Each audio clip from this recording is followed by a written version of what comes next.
We already know that tens of millions of Americans have already cast their ballot. They've either mailed their ballot in or they've gone to a drop-off box and put them in a box. Some have actually shown up at early polling places to cast their ballot. Make sure you go to the website, the Secretary of State in your state, to check on what your rights are as a voter, to see if there's a voting registration available in your state like Nevada. See what the requirements are for dropping your ballot in the mail if you're planning to do so. You do not want to have your ballot discarded and not counted in what we all believe, and I say all because most people will agree, in one of the most consequential elections of our lifetime, and not so much just because of who's running, but because democracy is on the ballot. We talked a lot about that in hour one, that who becomes our next president will tell us a lot about the direction of this country and our ability to preserve our very fragile and very young democracy. There have been so many experts opining on stations for the last 24 hours, and that will continue until we get the final results. And KBLA is in the live election business as well tomorrow night. Stay tuned in to KBLA starting at 4 p.m. We are going to bring you live coverage from Howard University, the election party destination for Vice President Kamala Harris. We will then also have live election coverage with Tavis Smiley and Dominique DePrima starting at 6 p.m. Experts from the station, Deion Raymond, Adrian Shropshire, John Wood Jr., they're going to join in as contributors. Also, a whole host of analysts and experts will be with us throughout the evening tomorrow, starting at 4 p.m. Pacific Standard Times. We'll be taking your phone calls starting at 6 p.m. Pacific Standard Time. So make sure you make KBLA Talk 1580 the destination for all of your election coverage tomorrow night. All right. Well, in this hour, we're going to be talking to Professor Naomi Sugie.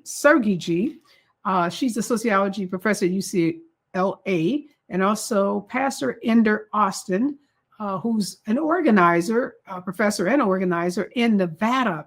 I want to talk about what's happening in that battleground state and also what's happening around these very, very powerful ads that we've seen put out by two of the groups that are supporting Kamala Harris. And one of them is put out by a group called Common Good. And it's an ad that has the voiceover of award-winning actress Julia Roberts. And the ad says, in one place in America where women still have a right to choose, you can vote any way you want, and no one will ever know. As Julia Roberts speaks, a goober of a husband emerges from the polling station and paternalistically asks his wife, "Did you make the right choice?" And the wife in this ad replies, "Sure did, honey." And then she and another woman smirk with this kind of conspiracy theory kind of smirk as they stride out into the fresh air. In 9 words, the ad has hinted at the entire narrative of this fictional marriage. He is the good-natured luckhead and always felt lucky to marry the kind of woman who keeps sweet and doesn't get fussed about off-color jokes or locker room talk. And she is actually this wife who's been furious for the last, couple of years. And you can doubt that marriage like this exists in real life. Marriage is where a man thinks he has control over everything involving his wife, including who she votes for. And this ad is giving permission to women to go into the polling place or to take their ballot if they're signing it and mailing it in to vote for whomever they choose and not feel like they have to vote for Donald Trump because it's the choice that their husband is making. Now, this ad is gotten under the skin of Republicans and Republican men in the worst way possible. Jesse Waters, anchor on Fox News, said that any woman, and particularly his wife, if they voted for Kamala Harris against Donald Trump, he would consider it a betrayal similar to having an affair. Yes, this man, grown man, said this. that if his wife votes for Kamala Harris instead of Donald Trump, he considers that an act of treason, an act of betrayal, an act that would be tantamount to having an affair. Now, mind you, there's a similar ad that is voiced over by George Clooney, which is telling white men that you can play the bro role, but you can also vote privately for Kamala Harris. That ad is not causing the same kind of ruckus and the same kind of tumult and upset as the ad about women. And I wonder why. Now, Donald Trump tells women he's going to protect us whether we like it or not. And what he fails to realize is protecting us is allowing us to be our own individual selves, to make our own decisions about who we vote for, our own body autonomy, what we do in terms of our own health care. We don't need some paternalistic man, quote unquote, protecting us. That's a bygone era that we're not going back to. Thank you very much. So I think these ads are brilliant, and hopefully they give permission for women all over this country to vote their conscience and not to vote the way their husband has decided they should vote. We've seen that in too many elections in the past, and hopefully we will see a change in this election. Professor Naomi Sugie is with us. She's a sociology at UCLA, and Ender Austin is with us. He is a Black male voter organizer in Nevada, and he has formerly worked for the Biden campaign. I don't know if that's your official title, Pastor Austin, but I know you are organizing Black male voters in Nevada. And we're going to talk about those voters who are system impacted. I was in Nevada and hosted a voter engagement event with Marcus Allen, who is the owner of Masterpiece Barber College and 4 barbershops. And he has been formally incarcerated and formally convicted and has gotten 2 pardons and is now very much involved in the local community, organizing voters, particularly those that have been system impacted. I was in Detroit. I was on a 7-state battleground tour. I met individuals in Michigan who were also system impacted and who had their voting rights restored. So just how significant is it in a state like Nevada, Ender, to get the word out to those individuals who may have had felonies or been involved with the system about what their voting rights are? Well, first, thank you so much for having me. And you're absolutely right. You were there with actually my fraternity brother, Cedric Creer, as well. And it was a phenomenal conversation. So I'll tell you how important it is. One of the historically Black assembly districts here in Southern Nevada is now very likely going to be won by a brother who has been impacted by the criminal legal system. That's how vital it is that we literally are seeing brothers and sisters who are able to come out of the system and then re-engage society. And this particular person very likely going to be a state legislator, which is the body that literally changed the laws so that folks who are system impacted are able to have their voting rights restored. And so when you talk about how important it is for us to make sure that folks know, we talk to people, this law in Nevada, forgive me, I think maybe this is a second cycle, I believe, that this law has been in effect. And so there's still people who we're talking to on a very consistent basis who are saying, well, I did a bid, I can't vote. And so we still have a long way to go because in the United States, we have 50 states and probably 60 different ways of voting. And so because of that, people move from different states, they hear something on the internet, et cetera. So they're really confused about what their rights in fact are. And so we have that serious charge to make sure we're spreading that good news. You're right, Ender. I did have your fraternity brother, Cedric Creer, a city council member, in that conversation. Great conversation. We were speaking to students at that barber college, many of whom didn't see the relationship. They were mostly men between voting and what they were doing. And we were able to show them, look, you're about to get a license from the state of Nevada to be a barber. You're going to be involved with the government, whether you like it or not. You're going to be probably an independent contractor. You're going to pay taxes. We talked about the economic opportunity plan that Kamala Harris has rolled out, where 1,020,000 forgivable loans will be given to entrepreneurs of color, that many of them would be eligible and may seek those loans. So it was really important to have that kind of conversation with them. Are you feeling in this election that more people who have been system involved understand their rights to vote? Because I know in Nevada, you can actually register right up until tomorrow, right, and vote. Absolutely. So we have our Attorney General. He chose the role fraternity, but he's a good brother. Our AG has done a phenomenal job, even when he was the Senate Majority Leader. Those guys did an amazing job. Those brothers and sisters did an amazing job of crafting a system that really makes Nevada a state that is leading the nation when it comes to access to the ballot. But we still have a huge gap, not only in information so that people understand when they can register, how they can register, but as you said, is this something I want to be involved in? During the pandemic, Marcus and I were able to work with Congressman Stephen Horsford. At the time I was working in his office, we were able to work with Brother Horsford to ensure that barbers were able to have access to these funds that were available to them.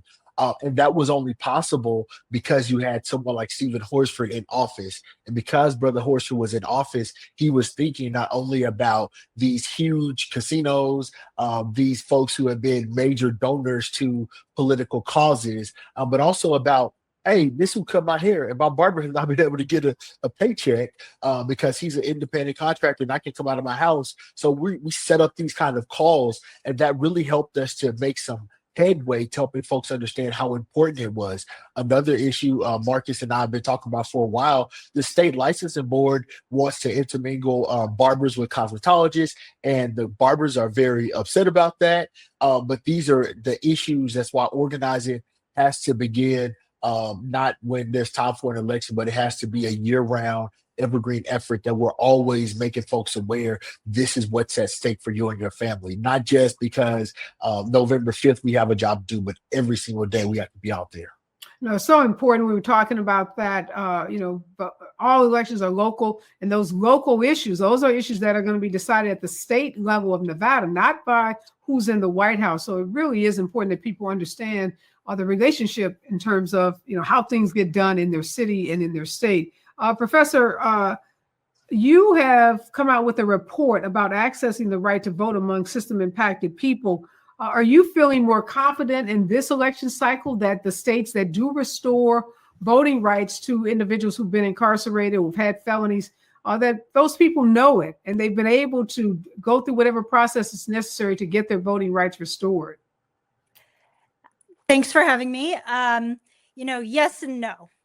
On the one hand, there's been a lot of grassroots efforts, a lot of organizing efforts to get the word out that these days having a felony conviction does not mean that you lose the right to vote for the rest of your life. And that's still a real common misconception.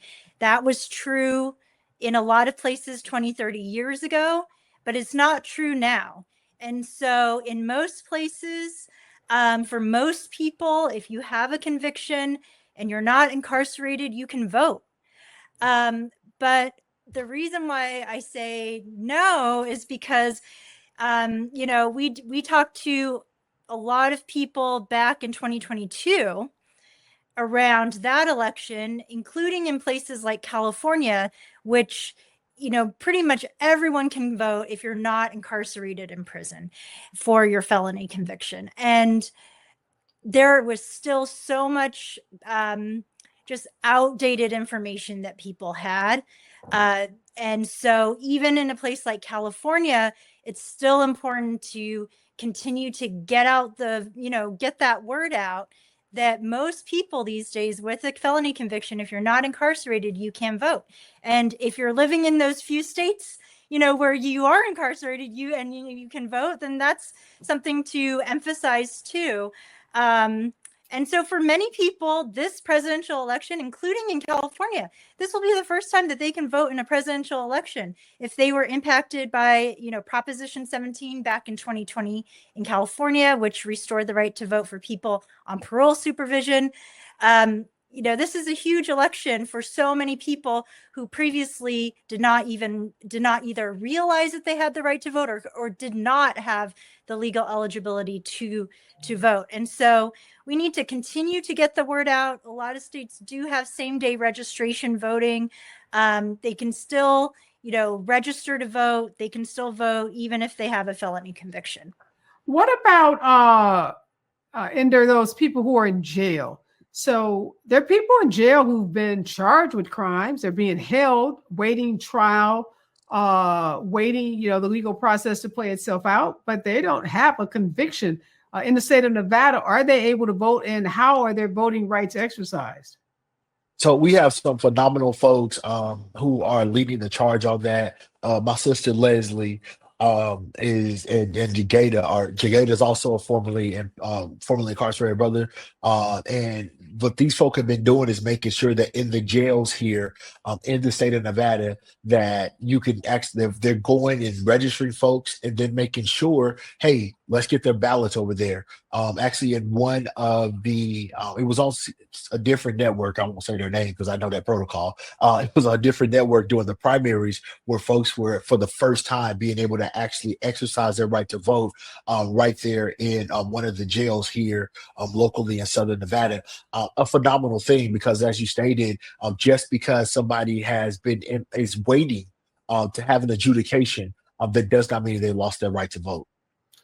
And what are you feeling now? And I mean, the last day to vote is tomorrow. So people have been voting. Early voting has been taking place for weeks across this country. Nevada is a key swing state. Your Congressman Horsford, who is chair of the Congressional Black Caucus, obviously has been out campaigning. I had him on the show about a week and a half ago, 2 weeks ago. He felt really good about the state. I know there are a lot of celebrities and surrogates. The VP's been there several times. What's your sense? I had a chance when I was there to do some door knocking and meet voters myself. But what are you feeling about the voters in Nevada, like in terms of where are they? How are they leaning? Now, I'll put it in LA terms. Kobe said, "Job's not done." There's no reason to celebrate. There's no reason to let up. We were door knocking yesterday. We will be door knocking. We just a phone call today. We'll be door knocking in the morning, and we have a tradition. There are polling sites where we stay there. We celebrate every first time voter. We rally around the people who are waiting in line to every single vote is done. While I'm doing that tomorrow, I'll also be texting folk, making sure that they have mailed their ballot, making sure that people have, my mama is making sure my siblings and everybody's voted. We are running through the tape. We are taking nothing for granted because this election is too important. No, and that's so important that you mentioned that. A lot of people don't feel like they can have an impact if they can't get out to an office to canvass, or they don't want to make phone calls. And what I tell people too is just start with 10 people that you know in your own database, your own contact list, folks that you're in a chat group with. Ask people, because we know down to the wire like this, those voters that have not voted early, those voters that are not going to stand in lines for 3 hours to go to rallies, those voters are more likely to vote if they are asked by a friend, by a family member, by someone that they trust. If someone just reminds them, hey, your vote is really important, I can help you. A lot of states have these long ballot initiatives. They have, I don't know, it's a friend of mine from Illinois. They have like 80 judges on the ballot.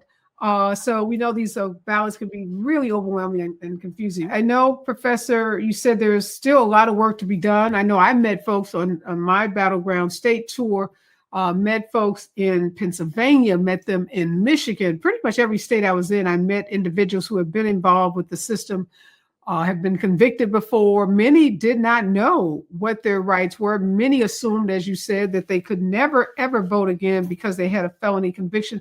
And I can't recall the state, but one of the states I was in said that you could vote, but you had to be, quote unquote, off paper. So you couldn't be on probation.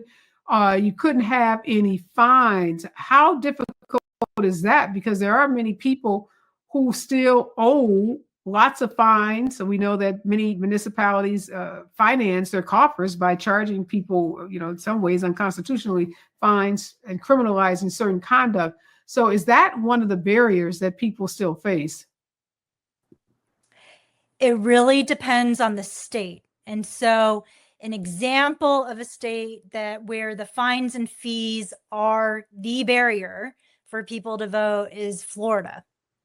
So in Florida, basically it is the responsibility of the voter to figure out, do I still owe fines and fees? And if I do, then I'm not eligible to vote in that state. Now, so that is a way. Another state that's an example of that is Texas. Texas, it's confusing. And honestly, no one really knows because the administration in Texas has refused to clarify what they mean, if they really mean that fines and fees is a reason to not be eligible. So there is a gray zone there in Texas. And but in most, so those are, there are some states that are very that are very, very confusing, maybe intentionally so. And that confusion spills over to all the other states where it is not, they're trying to make it less confusing. They're trying to say, hey, fines and fees doesn't matter in our state. Or if you've served your sentence, then you can vote. Or, even if you're serving your sentence in the community, you can vote. And so in most states, it is not confusing in that way. But states like Texas and Florida, they just play an outsized role.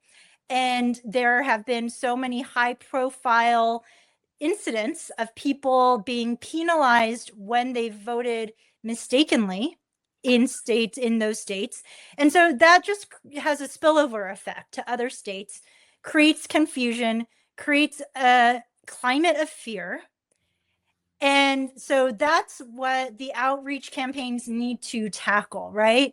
In the states where it is clear, where people have their rights restored, to really push back and say, hey, we are not in a state like Florida. We are not in a state like Texas. And even if you are in those states, there are ways where you can clarify if you do have your rights restored or not. Ender, do you find in Las Vegas that there is fear, like, or people you're talking to at these doors or at these events, are they concerned? Like, yeah, man, you're telling me I can vote, but I don't want to get prosecuted again for voting. Is there any of that, the chewing effect that Professor Sugie is talking about that's happening in places like Texas and Florida? Or do you find that to be an issue in Nevada? It absolutely is. I think she said it exactly right. When you hear about these high profile cases, it's the same thing as a lynching. A lynching was not just about the one person you took out. It was about instilling a sense of fear throughout a community. And so many times when we hear about a sister who was told she could register to vote, and forgive me, I forget her name, in Texas, and then she is told by a parole officer she can register to vote. She attempts to do so, with the full understanding that this has been permitted by those in authority. That gets put out more than what the state legislature does. And that's why it's so important that we are organizing on a consistent basis. We only have legitimacy with these people in any community. We only have legitimacy when we show up on a consistent basis.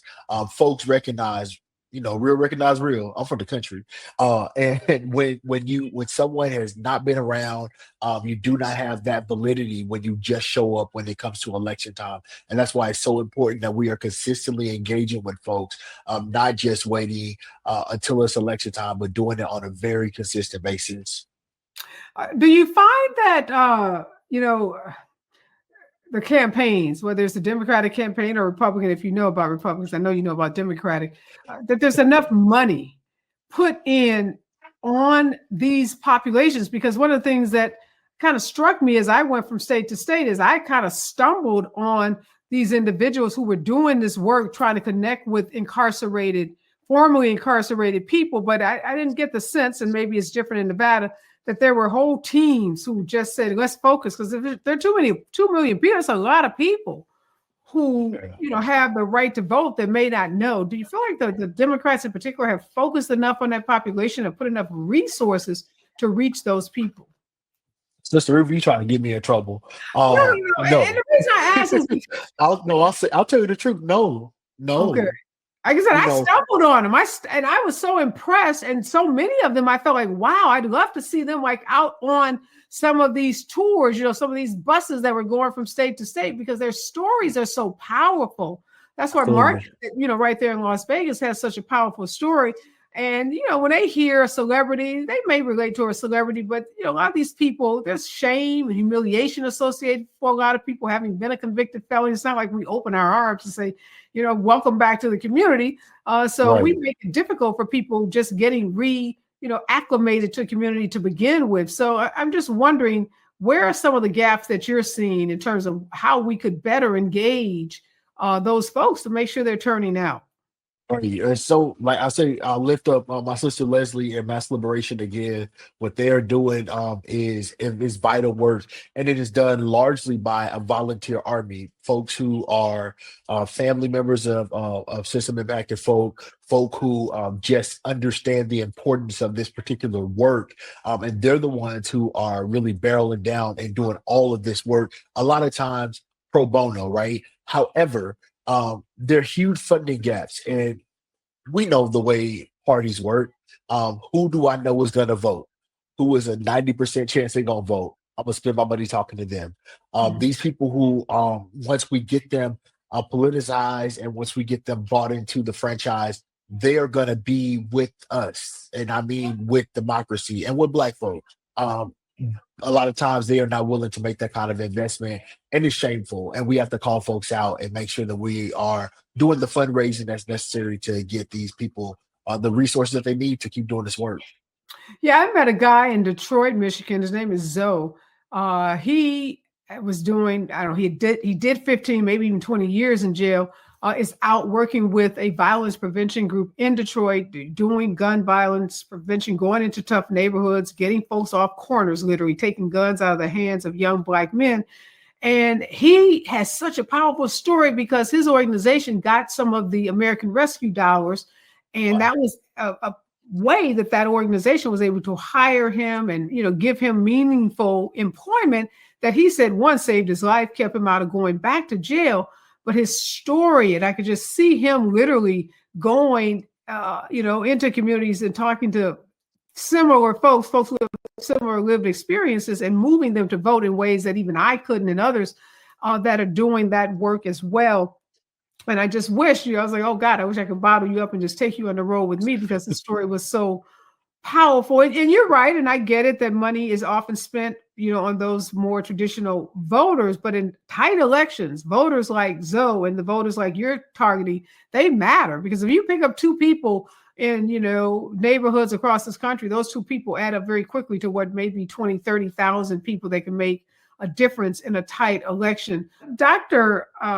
Sugie, a lot of times people who've been system impacted are very upset. They're angry with the system. They're angry about their incarceration. They're angry about their prosecution, their indictment, about, what they suffered in jail. Many in prison in particular suffer some, atrocities, rape and violence, and, their separation from their family. So when they come home, voting may not feel like the right thing to do. They may feel like it's the system, the government that, is the responsible for their circumstances.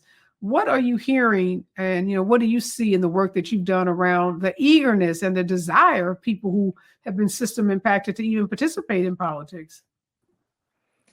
Yes, I mean, I think a lot of people express to us that when they first come home, they are not thinking about voting. They are dealing with a lot of other sort of just survival situations and trying to find a place to live and a job to work at and to support their families and to reunite with their families, which all of these things take precedent over voting for a lot of people, and that's understandable. But I think what tends to be lost is that people, even if they're in survival mode when they first come home, they are no longer in survival mode when it's a year, 2 years, 3 years, 5 years, 10 years later.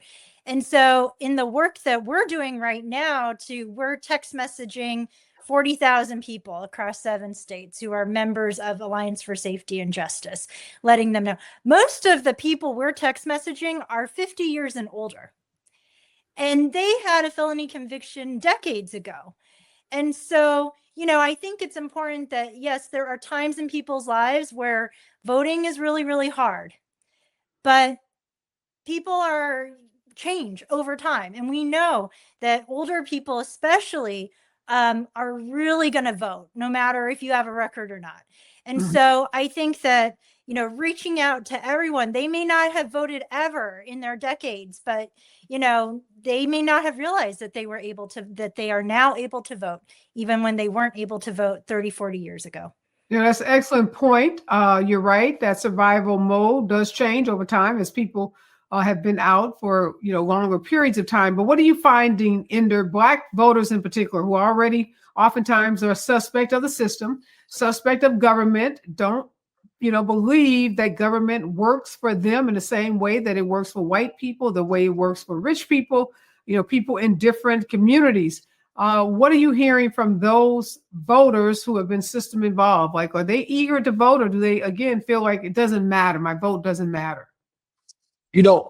Like any population, people have different experiences and people have different backgrounds that kind of led them to that place. So there are folks who were very, very anti Vice President Harris, just because the narrative that came out 4 years ago about quote Kamala the cop, right? And so they heard that and they bought this. I'm still trying to figure out how that rumor was this failed so quickly this time, but 4 years ago it was allowed to go on. But that's another conversation for another day.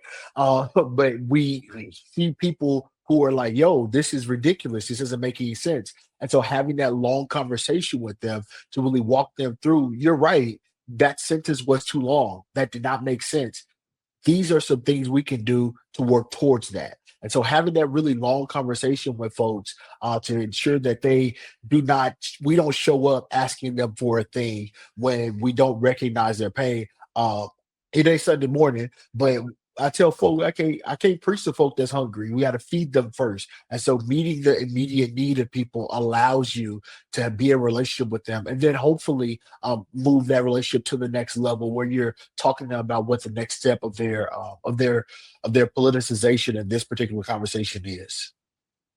What are some of the things, and I heard some of that too, again, knocking doors across the 7 battleground states, people believed in this false narrative that Kamala Harris, incarcerated all of these Black men in San Francisco, where she was district attorney for low-level drug charges, that she had guys say to me, she's going to come. I literally had a 30-minute conversation with a guy on the streets of Milwaukee. Yes, because I was with Kim Whitley, who said that he heard Kamala Harris was coming to take their guns. She was going to take all the guns away from people. I mean, just the outlandish kinds of false narratives. And that was a part of what I was doing, traveling, trying to talking to voters, debunking some of those narratives. But what are in this 11th hour? This is go time. Tomorrow is the last day to vote. What's the most significant thing you think someone can say to a reluctant voter who still has an opportunity because they're registered, or they're in a state like Nevada where they can literally register tomorrow morning? Tell us what they can say to move that voter to vote tomorrow. I think it has to come from trusted messengers, folks who really can touch their hearts, right? If you talk to me, I'm a very proud dad, very proud husband, all that stuff. If you talk to me about how my voting impacts the schools that my children go to, that's a different conversation than just saying that I have to vote, right? Now, personally, I think the Black folks specifically have to vote. People in the marginalized community have to vote. But instead of me going about trying to pontificate about the importance of voting, if I really make a good cogent case about what impacts me as a person, and that comes from a trusted messenger, it's a whole different type of conversation. I think that's the way we move people. Well, we have about 24 hours or less to get people moved. So we want to encourage everyone, call your friends, call your neighbors, check in with your family members, your chat groups. We all can do something. As Michelle Obama keeps reminding us, we can all do something. There's no excuse. And if you don't vote tomorrow, you cannot be heard to complain on Wednesday or Thursday or whenever, because your vote does matter. And in close elections, literally, we could be talking about 10,000 votes. That's such a small number of people across states. And if you are in one of the battleground states like Nevada, like North Carolina, Georgia, or any of those states, your vote is critically important, and going to the polls and casting that vote. Your vote is your voice. And we keep telling folks to make their voice loud and make it heard.